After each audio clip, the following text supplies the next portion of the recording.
नमस्कार, good evening, शुभ संध्या। घड़ी में रात के 8:30 बजे हैं और हमेशा की तरह अपने वादे के अनुसार हम हाजिर हैं आपका अपना खेल कार्यक्रम स्पोर्ट्स कैन लेकर। मैं हूं आज आपके साथ धर्मेंद्र और आज के हमारे मेहमान हैं वरिष्ठ खेल पत्रकार नीलांजन दत्ता। नीलांजन, स्वागत आपका। शुक्रिया धर्मेंद्र जी, सभी को हैप्पी होली। और आपको भी ढेर सारी होली की शुभकामनाएं और साथ साथ हमारे तमाम सुनने वालों को भी होली की ढेर सारी मुबारकबाद। बात करें आज अगर स्पोर्ट्स की, तो आज का दिन उस लिहाज से उतना अच्छा रहा नहीं है। होली का मौका था, रंग बिरंगा त्योहार, लेकिन all England open badminton championship में भारतीय चुनौती समाप्त हो गई। लक्ष्य सेन और त्रिशा जॉली तथा गायत्री गोपीचंद की जोड़ी को क्वार्टर फाइनल में पराजय का सामना करना पड़ा। बहुत बढ़िया खेल रही थी। अगर हम महिला डबल्स की बात करें या फिर लक्ष्य सेन की बात करें, बहुत बढ़िया प्रदर्शन किया था, लेकिन आज उस लय में बिल्कुल भी ये लोग दिखाई नहीं दिए। देखिए, कंसिस्टेंसी का भी बात होता है। हालांकि त्रिशा और गायत्री का एक लव अफेयर चलते रहते हैं। हालांकि फाइनल नहीं जीते, लेकिन आपका पिछले 2 साल से 3-4 साल से देख लीजिएगा, 2 बार सेमीफाइनल, 1 बार क्वार्टर फाइनल। बट हाँ, ये सब उन दोनों के लिए तो ये मैं बोलूंगा कि ये थोड़ी सी एडुकेशन भी है, हाँ, कि कैसे होता है मैच हैंडलिंग, कैसे गेम टेम्परामेंट, इस हिसाब से ही अप्स एंड डाउन्स। तो हम आपके साथ इस खबर पर भी बात करेंगे और तमाम खेल खबरों पर भी करेंगे चर्चा, लेकिन पहले अब सुर्खियां। All England open badminton championship में भारतीय चुनौती समाप्त। लक्ष्य सेन पुरुष सिंगल्स और त्रिशा जॉली तथा गायत्री गोपीचंद महिला डबल्स के क्वार्टर फाइनल में पराजित। मुंबई में WPL के फाइनल में कल मुंबई इंडियंस का सामना दिल्ली कैपिटल्स से होगा। दिल्ली कैपिटल्स ने IPL के लिए अक्षर पटेल को कप्तान बनाया और नई दिल्ली में कल संपन्न हुए विश्व पारा एथलेटिक्स ग्रैंड प्री में भारत 134 पदकों के साथ शीर्ष पर रहा।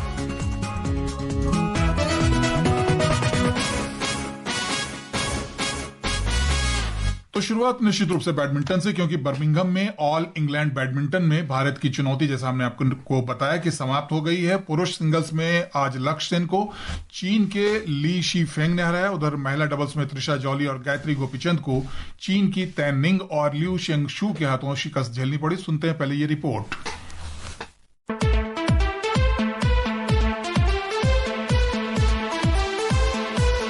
पिछले साल के चैंपियन जोनाथन क्रिस्टी को प्री क्वार्टर फाइनल में हराने वाले लक्ष्य सेन आज अपनी लय कायम नहीं रख सके और विश्व के सबसे प्रतिष्ठित बैडमिंटन टूर्नामेंट में इस साल का उनका सफर समाप्त हो गया। इस टूर्नामेंट में 2022 में फाइनल तक का सफर तय करने वाले लक्ष्य को उच्च रैंकिंग वाले फेंग ने आसानी से 10-21, 16-21 से पराजय झेलने के लिए मजबूर कर दिया। ये एक तरफा मुकाबला सिर्फ 35 मिनट तक चला। फेंग ने अपना पहला गेम सिर्फ 17 मिनट में जीता। उन्होंने प्रदर्शन में निरंतरता रखते हुए अनावश्यक जोखिम नहीं लिया। उनके दमदार स्मैश के सामने लक्ष्य लाचार दिखे। दूसरे गेम में लक्ष्य ने वापसी की कोशिश की, लेकिन फेंग ने 27 मिनट में जीत दर्ज कर ली। हालांकि दूसरे गेम में एक समय पिछड़ने के बाद लक्ष्य आगे निकल गए थे। फिर मुकाबला 14-14 की बराबरी तक भी पहुंचा, लेकिन इसके बाद चीन के खिलाड़ी ने भारतीय खिलाड़ी को संभलने का मौका नहीं दिया। फेंग ने इसके बाद आक्रामक खेल दिखाया और स्कोर 17-15 कर दिया। इस दौरान सेन को उंगली में चोट भी लगी, जिससे खून निकल गया और उन्हें चिकित्सा सहायता लेनी पड़ी। फिर सेन सेमीफाइनल में पहुंचने के अपने लक्ष्य से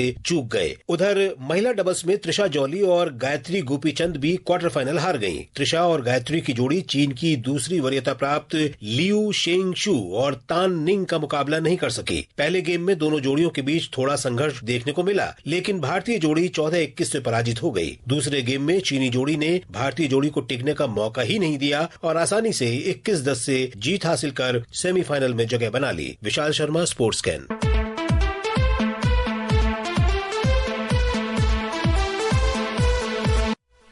तो लक्ष्य सेन ओलंपिक में जो उनका सफर रहा, उसके बाद से उस मुकाम तक पहुंचने के लिए लगातार संघर्ष कर रहे हैं। इस टूर्नामेंट में उन्होंने जैसा प्रदर्शन किया था, जोनाथन क्रिस्टी को हराया, ऐसा लग रहा था कि उन्होंने वो लय हासिल कर लिया, लेकिन आज बिल्कुल भी अपनी रंग में इस रंगोत्सव पर दिखाई नहीं दिए। हाँ, थोड़ी बेरंगी हो गए आज। बट देखिए, बैडमिंटन एक ऐसे स्पोर्ट है और लक्ष्य के हमें याद है कि ओलंपिक से पहले उसने एक बहुत अच्छी इंटरव्यू में जब सुना था कि कंसिस्टेंसी मेरी गेम में मैं ला नहीं पा रहा हूं, वही मुझे डिफाइन करेगा कि ओलंपिक में मुझे मेडल मिलेगा या नहीं मिलेगा। बहुत नजदीक आए थे ओलंपिक्स में मेडल ना मिलने से, वो ना भी मिल सकता है क्योंकि बहुत मीन्स एकदम हेयर लाइन के आपका डिफरेंस रहता है। लेकिन कंसिस्टेंसी, अनफोर्स्ड एरर्स, कॉन्फिडेंस, आपका साइकोलॉजिकली आप कैसे एक बड़ी मैच जीतने के बाद कॉम्प्लेसेंसी आ जाता है, ये इतने दिन सर्किट में खेलने के बाद हम ऑब्वियसली एज फैंस एक्सपेक्ट करेंगे, मैं फैंस के हिसाब से बोल रहा हूं कि फैन लोग एक्सपेक्ट करेंगे कि अरे ये तो हमको आके उभर के आ जाएंगे, क्योंकि वो बहुत बार खेले भी है, ऑल इंग्लैंड में बहुत अच्छा परफॉर्मेंस भी है, बहुत क्वालिटी प्लेयर्स है, लेकिन अनफोर्स्ड एरर्स, थोड़ी सी आपकी लैक ऑफ मोमेंटम, मैच के बीच में थोड़ी सी खो जाते हैं, वो सब चीज उसका गेम में बहुत हानि पहुंचाता है। आपको लगता है कि फिटनेस भी एक समस्या है? क्योंकि आज भी वो थोड़ी सी चोट उनको लगी और उसके बाद जो उनका प्रदर्शन था दूसरे गेम में वो और नीचे चला गया और फिर उनको पराजय का सामना करना। जी बिल्कुल, फिटनेस तो आपका बैडमिंटन जैसे स्पोर्ट में आपको सुपर सुपर सुपर फिट होनी चाहिए, जो हम लोग को प्लेयर्स है भी, लेकिन वहां पे भी एक हेयरलाइन ब्रेथ आ जाता है कि आप क्या चैंपियन फिटनेस है ना आपको पार्टिसिपेंट फिटनेस है। तो उस हिसाब से देखिए, injuries part and parcel of the game है। आपका स्ट्रेंथ एंड कंडीशनिंग और स्पोर्ट्स मेडिसिन का, स्पोर्ट्स साइंस का, माफ कीजिएगा, स्पोर्ट्स साइंस का उपयोग हर कोई स्पोर्ट में, खासकर के physical sport, body contact sport badminton है नहीं, ये मस्ट है, हो भी रहा है, लेकिन यही आपकी डिफरेंस कर देते हैं कि आपका एक चैंपियन प्लेयर जो कंसिस्टेंटली खेल रहे हैं और बाकी होने वाला चैंपियन है गुड प्लेयर और ग्रेट प्लेयर के बीच का डिफरेंस। जी, और इस टूर्नामेंट में अगर प्रदर्शन की बात करें तो हमारे खिलाड़ियों का प्रदर्शन इतिहास भी कहता है कि काफी अच्छा रहा है, लेकिन इस साल शुरुआत से ही निराशा झेलनी पड़ी। पीवी सिंधु का सफर शुरुआती दौर में समाप्त हो गया, उसके बाद जो टूर्नामेंट आगे बढ़ता रहा, कई सारे भारतीय खिलाड़ी बाहर होते चले गए, यानी वो जो एक लीग थी भारतीय खिलाड़ियों की, चैंपियन खिलाड़ियों की, वो थोड़ा सा रिदम टूटता हुआ सा लग रहा है। बिल्कुल सही बात बोले आपने, मैं आपके साथ पूरी सहमत हूं। खास करके golden generation of Indian badminton आ गया था, हाँ, और अनथिंकेबल ये लोग अचीव किए थे जबकि थॉमस कप जीते थे। अनथिंकेबल है कि इंडिया थॉमस कप जीत सकते। आपका पीवी सिंधु, साइना नेहवाल जिस मकाम पे इंडियन वुमेन्स बैडमिंटन को लेके गया, लेकिन supply line in the sense लोग उभर के आ रहे हैं, लेकिन उस लेवल नहीं, उसकी ऊपर का लेवल। इसीलिए चाइना, इंडोनेशिया, हमेशा चाइना का बात बोले तो कि आपका एक ट्रेडिशनल बैडमिंटन नेशन कैसे कि एक के बाद दूसरा रिप्लेसमेंट, तीसरा रिप्लेसमेंट, उनसे भी अच्छा, वही शायद इंडियन बैडमिंटन थोड़ी सी at the current moment lack कर रहा है। बैडमिंटन के बाद बात क्रिकेट की। मुंबई में विमेंस प्रीमियर लीग WPL के फाइनल में कल मुंबई इंडियंस का सामना दिल्ली कैपिटल्स से होगा। यह मैच मुंबई में शाम 7:30 बजे से खेला जाएगा। कल रात एलिमिनेटर मैच में मुंबई इंडियंस ने गुजरात जायंट्स को 47 रन से हराकर फाइनल में प्रवेश किया। सुनते हैं ये रिपोर्ट।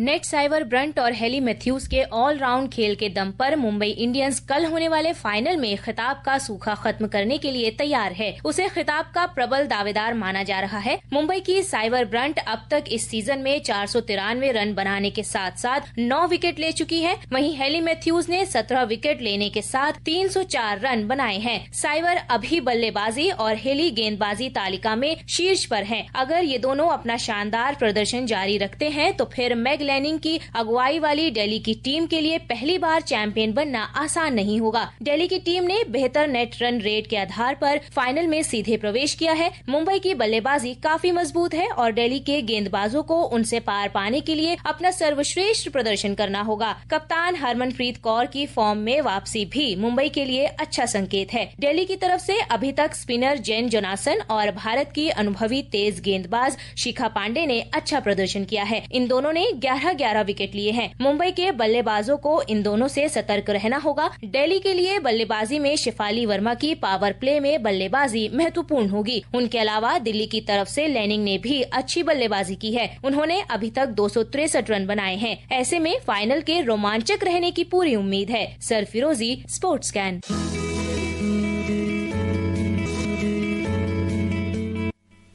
फाइनल मुकाबला है WPL का और इसके तो रोमांचक रहने की उम्मीद है ही, क्योंकि पहली बार का चैंपियन मुंबई इंडियंस और उसके सामने 3 बार की फाइनलिस्ट दिल्ली की टीम। कैसे मुकाबले की उम्मीद आप कर पा रहे हैं?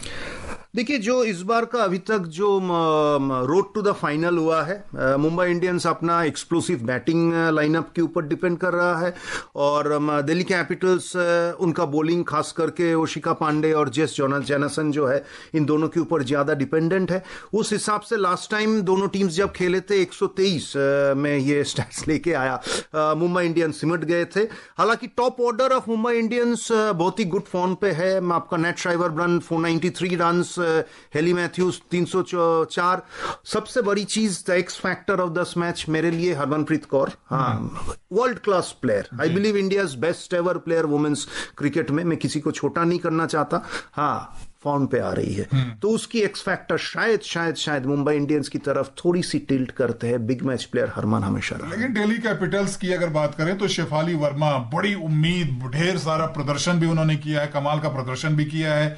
अभी इंडियन टीम से वो बाहर हो गई थी, अब उनके सामने भी एक चुनौती है कि जैसे उन्होंने इस पूरे सीजन में प्रदर्शन किया है, इस फाइनल में भी प्रदर्शन करें, ताकि जो आने वाले टूर्नामेंट्स होंगे या मुकाबले होंगे भारतीय टीम के, उसमें जगह बनाने के लिए भी उनको जद्दोजहद करनी है। जी बिल्कुल, यही आपका अगेन गुड प्लेयर और ग्रेट प्लेयर का डिफरेंस ला देते हैं। खास करके अभी जब इंडियन क्रिकेट टीम आप मेंस क्रिकेट के साथ थोड़ी सी कंपैरिजन कर लीजिए, बहुत सारे प्लेयर्स जिनके बारे में बहुत बड़ी क्वेश्चन मार्क आए थे, नाम लेने का जरूरत नहीं है, वो लोग चैंपियंस ट्रॉफी में कैसे सभी के सामने आके उभर के आपका परफॉर्म किया। शेफाली के लिए बहुत इंपॉर्टेंट टूर्नामेंट है, 300 के आसपास रन भी अभी तक बनी है उनकी बल्ले से। लेकिन there is always a difference कि आप चैंपियन हो ना चैंपियन नहीं हो, तो वहां पे भी आपको कैरेक्टर शो करने का इसको जगह का है। और 20 ओवर मिलता है, इसमें कोई कारण नहीं है कि आप नहीं बना सकते, but that's also a very gifted and A golden opportunity उस लड़की के लिए जिसका टैलेंट ह्यूज है।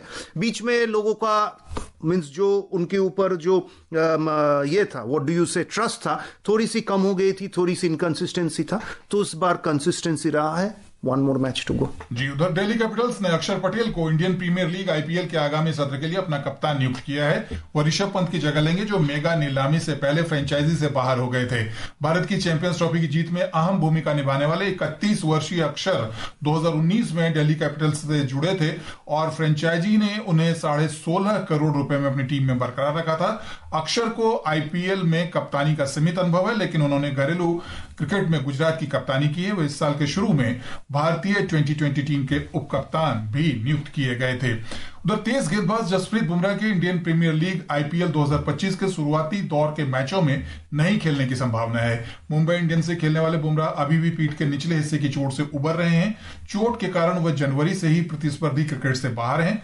बुमराह ऑस्ट्रेलिया के खिलाफ जनवरी में सिडनी में खेले गए 5वें और अंतिम टेस्ट मैच के दूसरे दिन चोटिल हो गए थे और वे दूसरी पारी में गेंदबाजी नहीं कर पाए थे। ऑस्ट्रेलिया ने उस मैच में 6 विकेट से जीत हासिल की थी। अब बात करते हैं एथलेटिक्स की।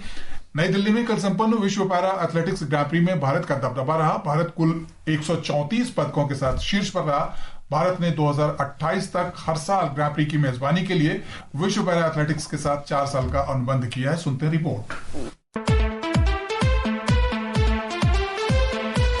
भारत के 150 पैरा एथलीटों ने दुनिया के 19 अन्य देशों के पैरा एथलीटों के बीच अपनी बादशाहत साबित की। मेजबान देश ने 45 स्वर्ण, 40 रजत और 49 कांस्य पदक जीते। ग्रां प्री में लगभग 150 भारतीयों ने भाग लिया। पुरुषों की शॉट पुट की F11-20 श्रेणी में भारतीयों ने सभी पदक जीते। सागर ने स्वर्ण पदक जीता, उसके बाद जंका सिंह ने रजत और बालाजी राजेंद्रन ने कांस्य पदक अपने नाम किया। महिलाओं के जैवलिन थ्रो की F46 कैटेगरी में भाविना पटेल ने गोल्ड मेडल पर कब्जा किया। इसे उन्होंने अपने निरंतर प्रयास का परिणाम बताया। हमारे इंडिया में ही इंटरनेशनल कंपटीशन खेल के गोल्ड मेडल जीता है, तो बहुत खुशी हो रही है। और अभी नेक्स्ट वर्ल्ड चैंपियनशिप भी इंडिया में हो रहा है, तो उसके लिए भी हम बहुत उत्साहित है कि देश के लिए मेडल जीते। पुरुषों के A51 कैटेगरी के डिस्कस थ्रो में राम रतन ने स्वर्ण पदक जीता। पहली बार इतनी बड़ी कामयाबी का श्रेय राम रतन ने अपने कोच और परिवारजनों को दिया। तो ये था प्रदर्शन और कमाल का प्रदर्शन जो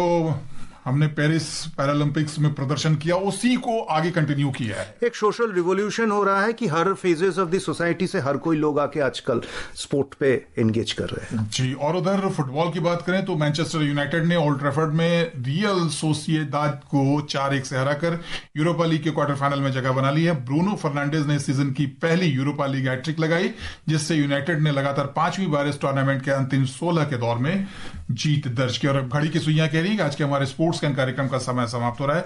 नीलांजन स्टूडियो में आने के लिए बातचीत के लिए शुक्रिया। दोस्तों, कल फिर मुलाकात होगी ढेर सारी नई खेल खबरों के साथ। मुझे भी दीजिए अनुमति। नमस्कार।